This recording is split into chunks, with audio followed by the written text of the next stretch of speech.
श्रोताओं को छठ पर्व की बहुत बहुत बधाई एवं शुभकामनाएं। सभी लोग मेरा अभिवादन स्वीकार करें। छठ का एक नया गीत लेकर आपके सामने उपस्थित है, तो सुनिए। सुन करके अपनी प्रतिक्रिया ज़रूर व्यक्त करिएगा, लाइक कमेंट करिएगा, अगर नए हैं तो सब्सक्राइब भी करिएगा। तो सुनिए। फलवा से दौरा सजवली, उठ के भोर भिनुसार। फलवा से दौरा सजवली, उठ के भोर भिनुसार। पहिरी ना साजन हो पियर धोतिया, बन के चली ना कहार। पहिरी ना साजन हो पियर धोतिया, बन के चली ना कहार। छठी मैया दिहली गोद के बलकवा, कोखिया भैले उजियार।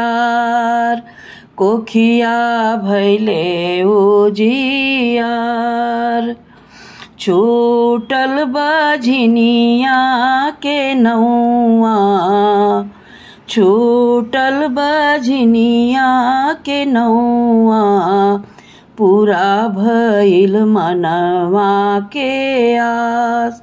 पूरा भइल मनवा के आस। पहिरी ना साजन हो पियर धोतिया, बन के चली ना कहार। अन धन दिहली छठी मैया, सुखवा दिहली अपार। सुखवा दिहली अपार। सपना के पूरा कैली छठी मैया, भरी दिहली धन भंडार।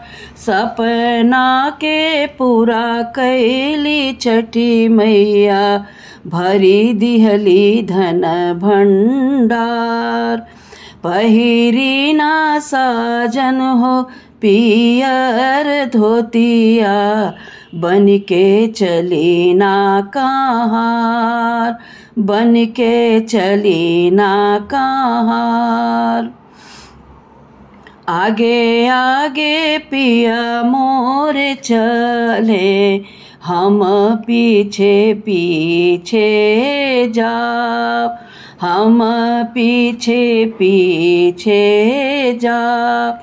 बाजे सतरंगी बजनवा, जियरा होए हुलसार। जियरा हुल से हमार।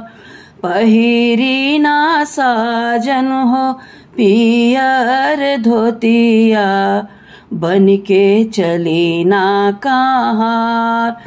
बन के चली ना कहार। दूधवा से देबो अरगिया छठी मैया, करबो पूजन तोहार। करबो पूजन तोहार।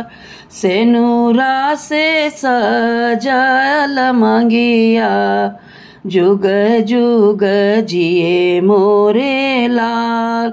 सेनुरा से सजल मंगिया, जुग जुग जिए मोरे लाल। फलवा से दौरा सजवली, उठ के भोर भिनुसार।